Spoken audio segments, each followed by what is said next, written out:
Deus abençoe a todos vocês, sejam todos bem-vindos.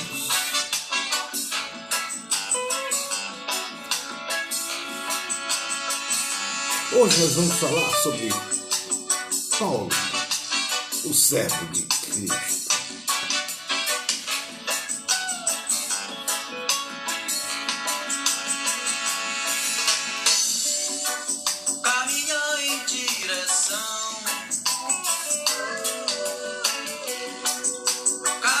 Salvação é dessa luz que é Jesus,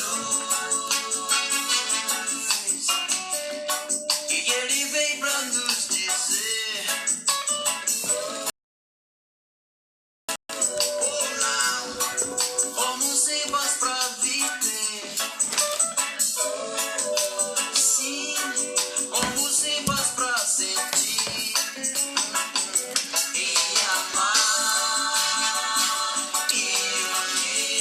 Jesus, ele nos ensinou.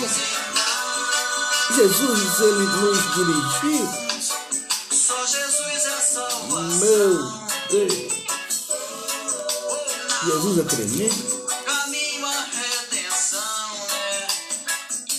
Dessa luz que é Jesus, nosso amor. Jesus é nosso amor. Jesus é a vida.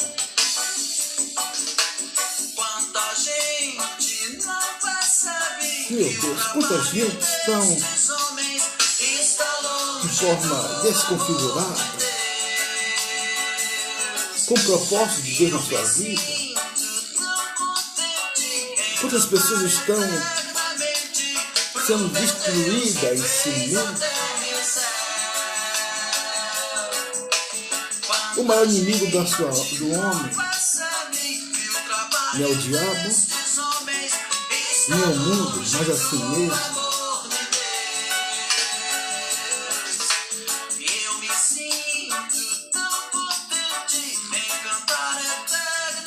Mas uma notícia interessante é que o sangue de Jesus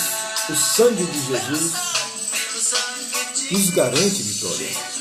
Pelo quê? Olha aí, olha. Lembrado de vitória, Jesus derramou seu sangue por você. É pelo sangue de Jesus que nós somos libertos. Pelo sangue de Jesus nós somos libertos, somos libertos, somos libertos.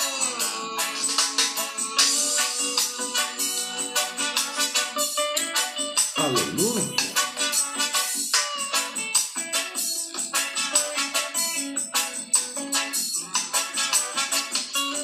O sangue de Jesus nos garante vitória. O sangue de Jesus nos dá vida e vida com abundância. Meu Deus, o que é isso? Só para eu ficar de pé.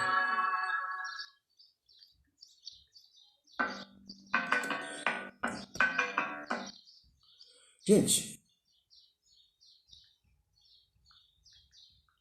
gostaria que hoje nós pudéssemos dizer aquele exercício que nós falamos aqui ontem. De Deus me ama. Deus me ama. Deus me ama. Deus me ama. Respire fundo. Deus, ele nos ama.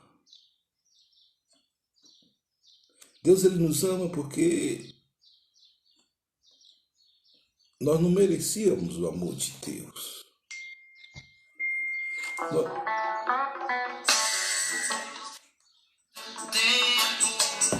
Nós não merecíamos o amor de Deus. Nós não merecíamos a sua graça. Nós não merecíamos o seu perdão. Mas prove a Deus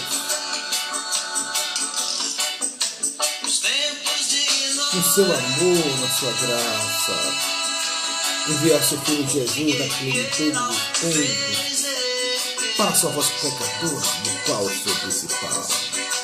Marca pra salvar. Meu Deus. Os filhos do céu. E hoje nós estamos nessa Geração uma geração tão corrompida, tão adulterada. só restarão 8 almas que E Deus quanto é coisa remanescente, lavado e redimido pelo sangue de Jesus. No tempo de Noé foram 8. Hoje é a igreja. A igreja está na contramão da cultura, do imposto. Sociólogos, filósofos, contemporâneos, eles têm uma linha de pensamento totalmente contrária à palavra de Deus. Mas a igreja, ela está... A igreja é uma fundação não de qualquer homem, mas fundada por Deus, por Jesus. Eis que edificarei a minha igreja, e as portas do inferno não prevalecerão contra a igreja do Senhor.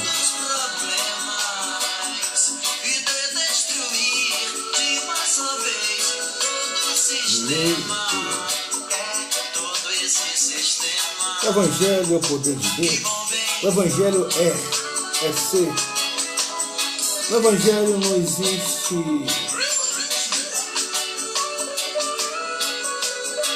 ilusões. No Evangelho não existe um marabalismo filosófico, social. O Evangelho, ele é. Quem é, quem não é, não é.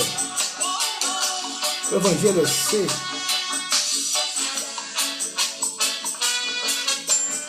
O Evangelho é o poder de Deus que muda ouvir o pecador.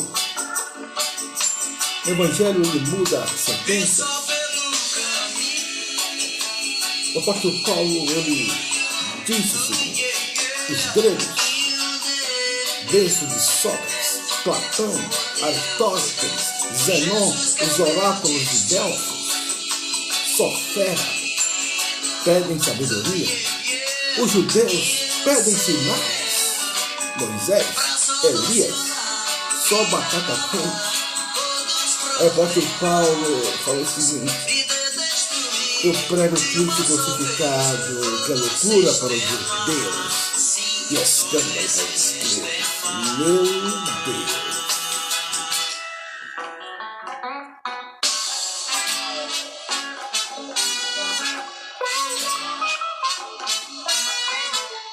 Meu Deus.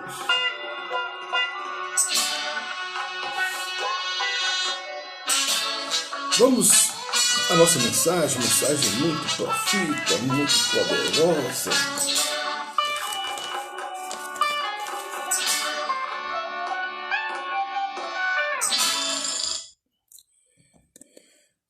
Paulo, servo de Cristo. Vamos ver um pouco da história do apóstolo Paulo, esse homem fantástico. Diz o seguinte: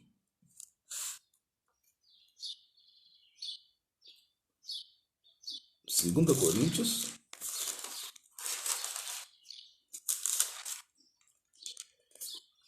vem 11, 22.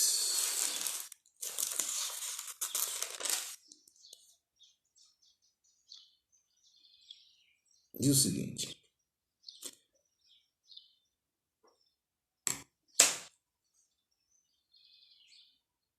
vamos começar pelo versículo 16. Outra vez digo, ninguém me julgue insensato, ou então recebei-me como insensato, para que também não me glorie um pouco. O que digo não o digo segundo o Senhor, mas como por loucura nesta confiança de gloriar-me. Pois que muitos se gloriam segundo a carne, eu também vos gloriarei. Porque sendo vós sensatos de boa mente, tolereis os insensatos. Pois sois sofredores.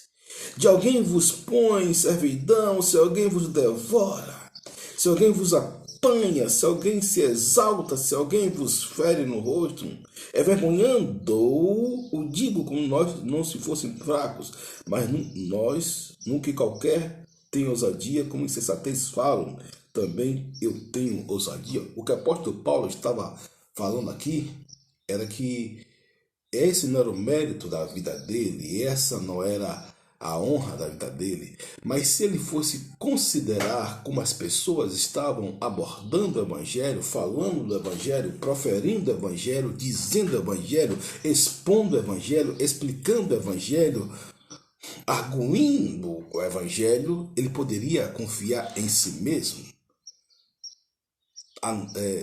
colocando nesses termos, nesses aspectos, a graça de Cristo do lado. Aí ele dá um discurso brilhante. Olha, se são hebreus também, eu. São israelita, eu. Também eu. Sou descendência de Abraão, também eu. Ou seja, Paulo, ele era israelita. Paulo foi um dos grandes homens de Deus de todos os tempos. Mas Paulo falou, eu poderia me gloriar na carne, gloriar em mim mesmo. Mas veja só o que ele falou.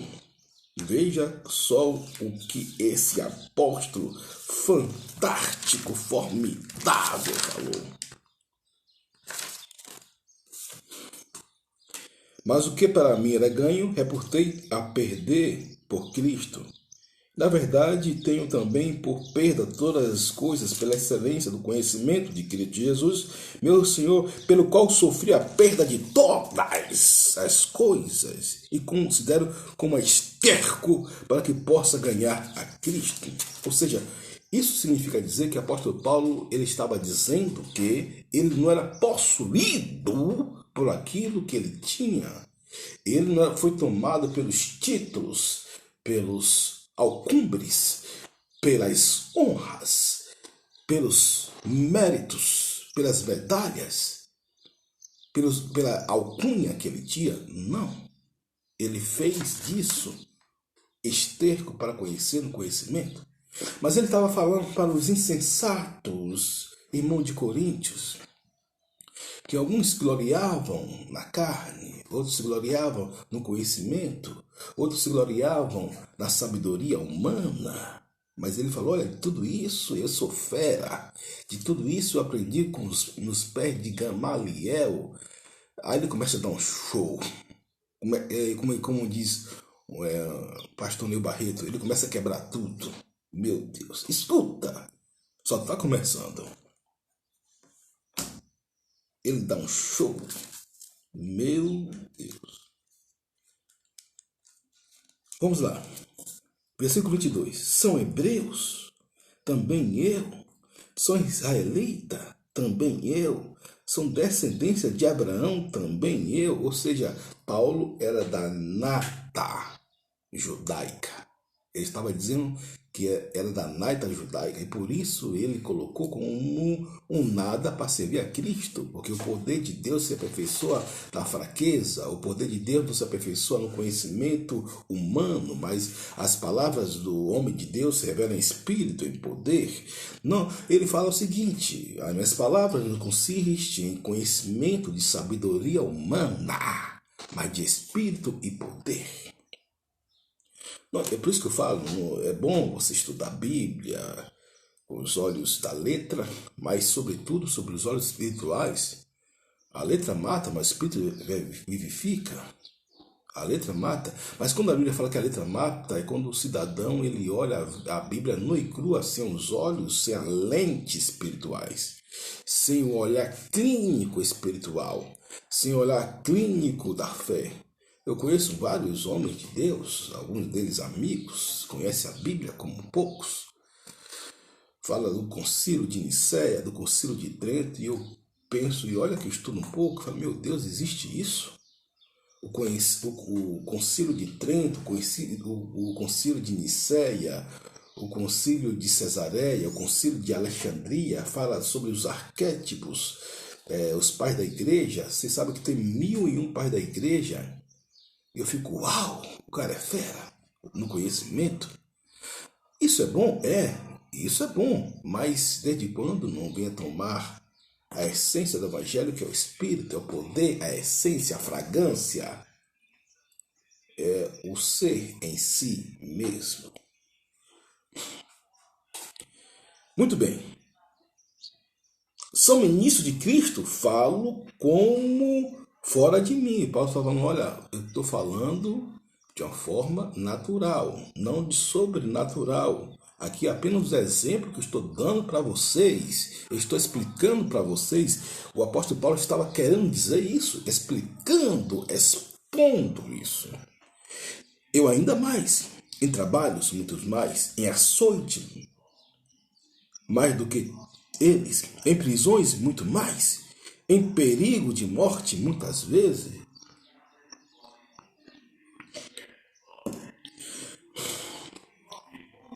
Paulo foi potencializado pelo Espírito Santo, mas muito bem.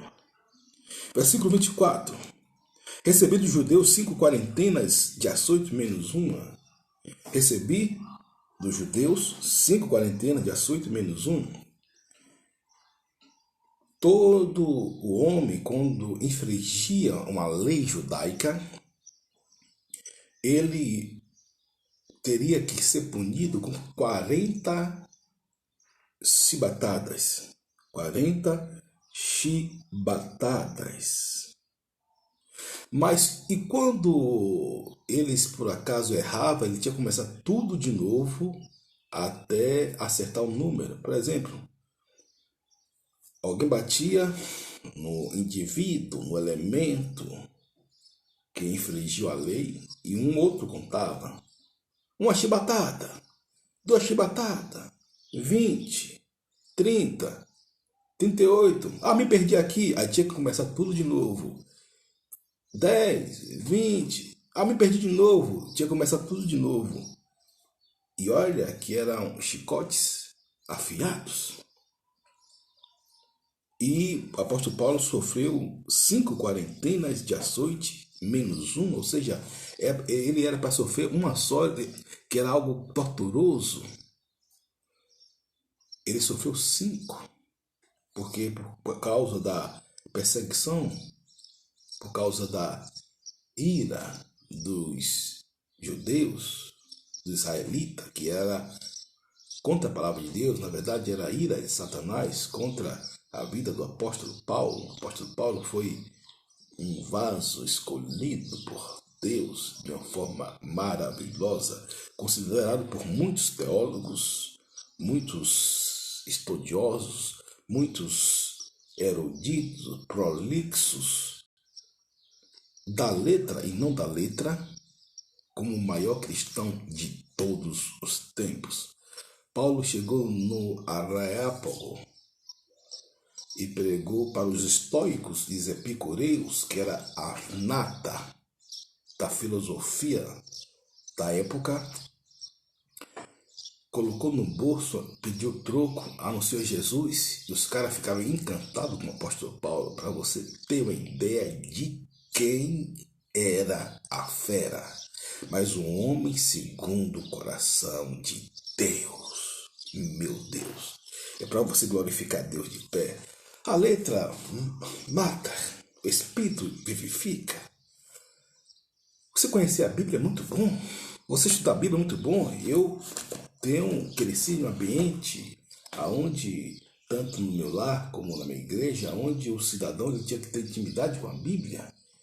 Os batistas, qualquer ordem deles, os brasileiros, os nacionais, os independentes e as suas variações, muitas variações, igrejas neopentecostais e pentecostais de origem batistas, tenha certeza de uma coisa, eles amam a palavra.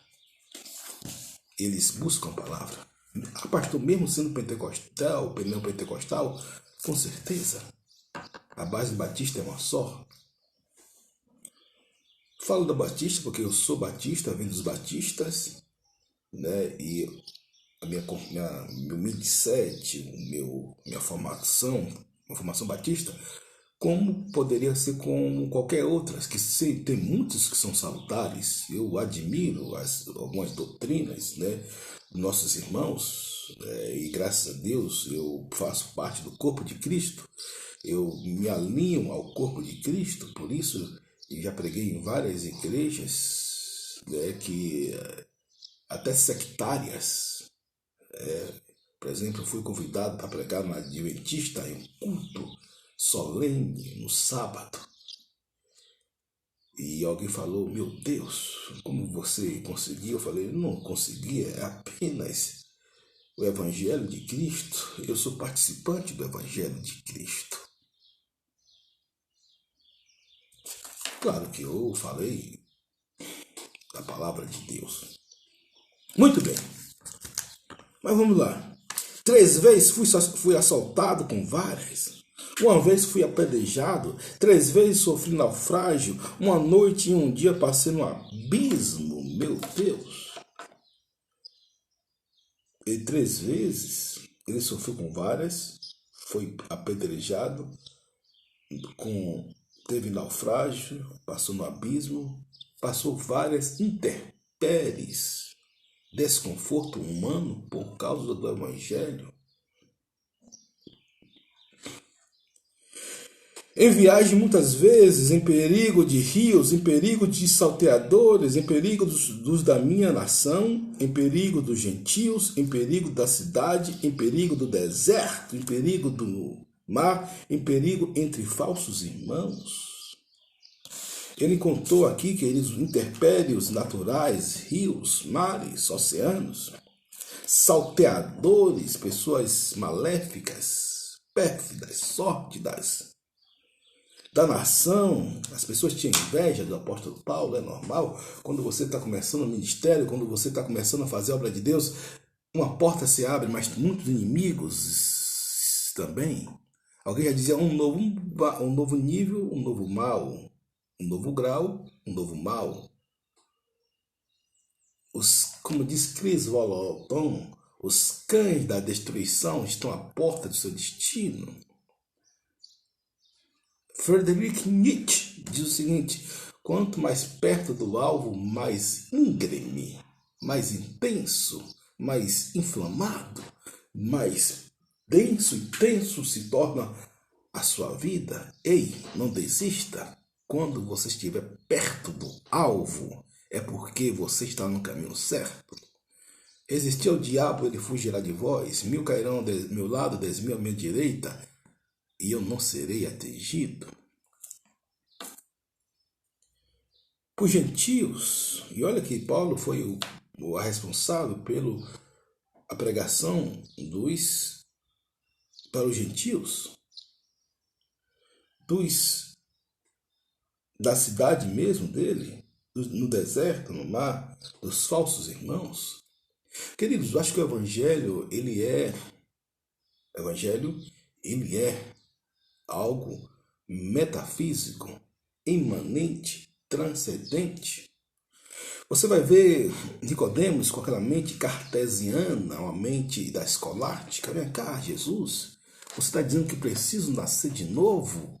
Como é que pode eu, um homem dessa idade, entrar no ventre da minha mãe e nascer de novo? Não pense que Nicodemos, ele estava zombando de Jesus. Foi a sua mente cartesiana, a escolástica, o estoicismo faz isso. E Jesus desconfigurou a mente de Nicodemos para que Nicodemos entrasse da maneira correta.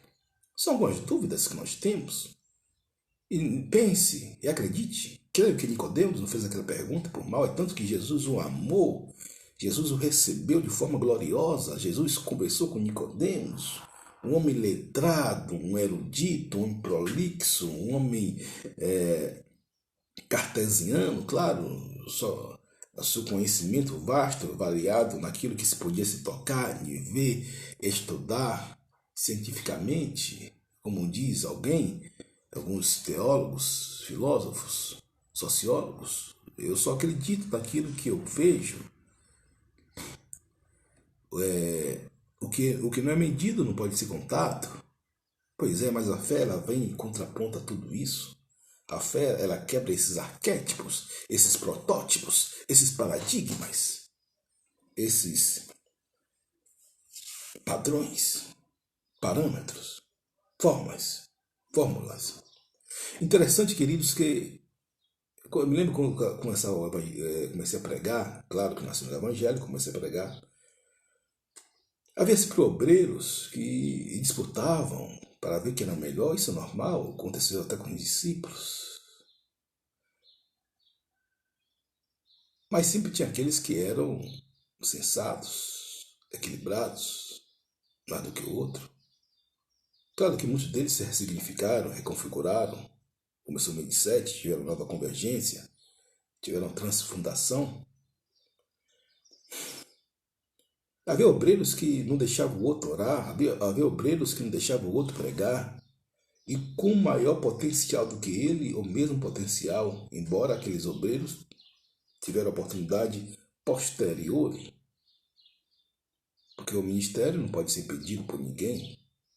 Grande obreiro que ele sempre queria ser visto pelos homens. Claro, era um homem de Deus, um homem que servia e serve a Deus até hoje. Mas eu olhava para ele e falava, meu Deus, qual a finalidade deste homem? Ele quer ser igual aos fariseus, receber as honrarias da casa. Se o galardão é ser visto pelos homens, acho que ele já recebeu seu galardão, como disse Jesus. E ele fazia algumas marcações, algumas ideias, onde só ele pregava, só ele falava, só ele... e quando alguém sobressaía, tinha uma áurea melhor, mais, vamos dizer assim, com mais unção, com mais graça em favor do que eles, ele tentava apagar os outros obreiros.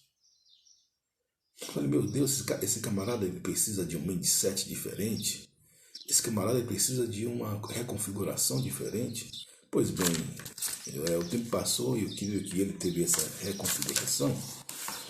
Não culpo, não estou aqui dizendo que ele está... É um processo na vida dele. Os discípulos foram assim. Ninguém nasce maduro, ninguém nasce com um mindset totalmente formado, completo, pleno, perfeito. Não. Nós somos, à medida que nós somos, até a estatura de um varão perfeito. E é bom. E tem outro problema também, um amigo meu, que eles pegavam todos os livros de Kenneth Hagin. Eu nunca vi alguém como ele, não conheço alguém como ele. Todos os livros de Kenneth Hagin. Kenneth Hagin é um grande pastor, foi um grande pastor, um ensinador. Ele era mais ensinador, era um mais mestre. Era um homem que ele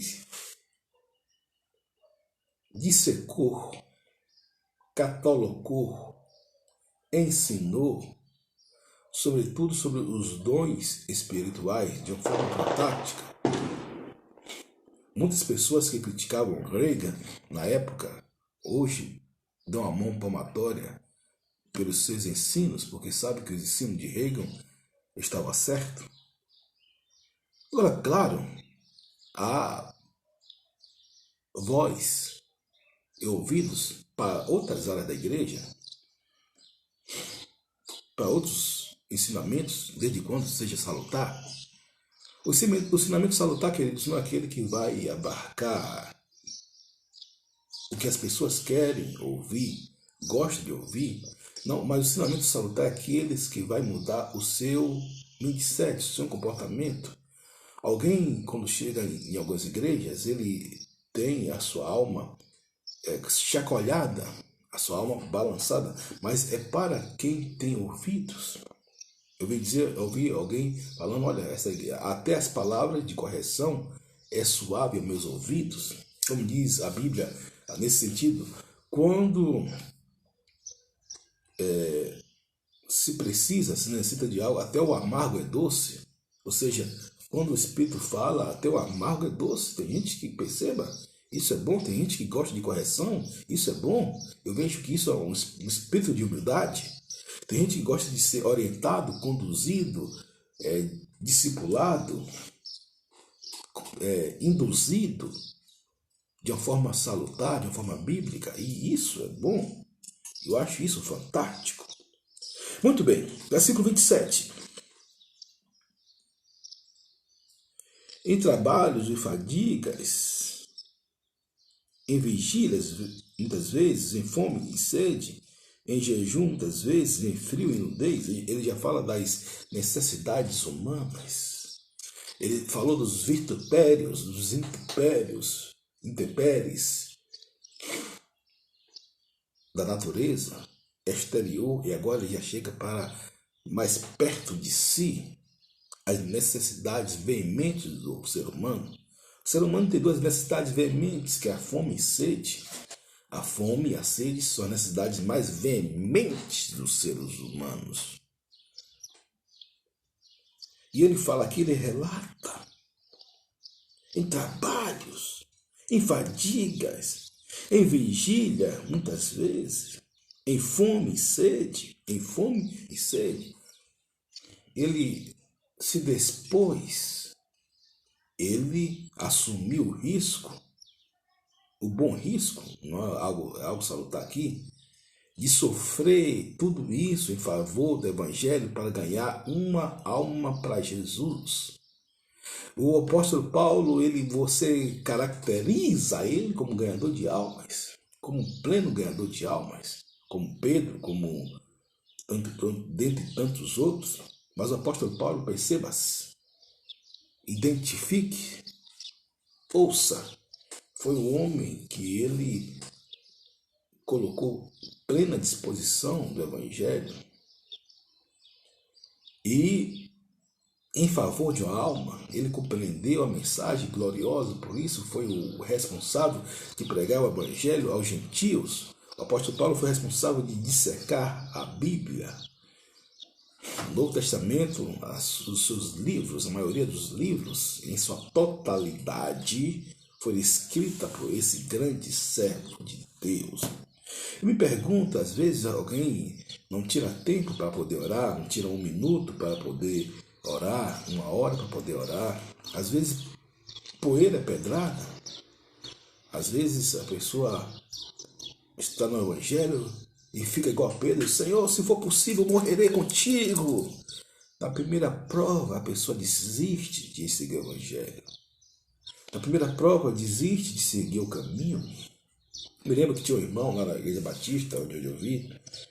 Aí, claro que ele fazia isso, porque ele sabia que ele estava falando. Era aquele grupo pentecostal, né? E eu estava ali batizado pelo Espírito Santo, em 1998. E as pessoas falando língua, e entrou muitos jovens na nossa igreja, Batista Betel. E ele já é um senhor, de idade, tá? Olha, a metade desses que estão aí não vão ficar. Infelizmente, a metade é fogo de palha. Não vão ficar. Infelizmente, não ficaram mesmo. Um pouco mais da metade, ele foi até discreto no seu posicionamento. Por quê? Porque a experiência conta, a forma de ver a vida, a epistemologia, o sentido cognitivo espiritual daquele irmão estava aguçado, estava funcionando. E muitos não ficaram. Muitos voltaram para o mundo. Claro que a nossa oração é ser igual aquilo que o apóstolo Paulo falou. Orarmos, devemos orar uns pelos outros. Se alguém sair do Evangelho, aquele que converter, aquele que sai do Evangelho, cobrirá uma multidão de pecados. Quem ganha a alma, sabe o é essa a essência do Evangelho? Muito bem. Versículo 28. Além das coisas exteriores, me oprime cada dia o cuidado de todas as igrejas. Querido, o apóstolo Paulo foi um dos grandes plantadores de igreja de todos os tempos. Além das coisas que ele sofria, ele cuidava das igrejas. E olha que as igrejas que o apóstolo Paulo cuidava não era graça. A gente vê essa questão das igrejas de hoje, outros trabalhos. Muitos pastores se colocam nos trabalhos e eu vejo que tem muitos membros que são muito relaxados. Deixa eu te dizer, muitos membros que não pagam preço. É claro que tem a recíproca também é verdadeira, tem do lado do pastor, mas o que eu vejo sempre é do lado dos membros. Membros relaxados, membros que não faz aquilo que se deve fazer, o que o Espírito Santo usou para o pastor para fazer. Né? E como seria bom que todos andassem no mesmo sentido, de uma congruência, né, maior, tivesse essa congruência, essa harmonia. Por isso que a Bíblia fala em Salmo 133, ó quão suave é que os irmãos vivam em união. Ó quão bom e quão suave é como os irmãos vivam em união. Porque ali o Senhor ordenam a bênção. A bênção, Salmo 133, é união, comunhão. Não é um para debater a Bíblia mais do que o outro, um saber mais do que o outro. Não, é comunhão, união, oração, amor, afeto, abraços, aperto de mão, a paz do Senhor. Estou orando por você, meu irmão. Deus é contigo. Isso é bom. Isso faz bem. O cristão, ele nasceu para viver em comunhão um com os outros.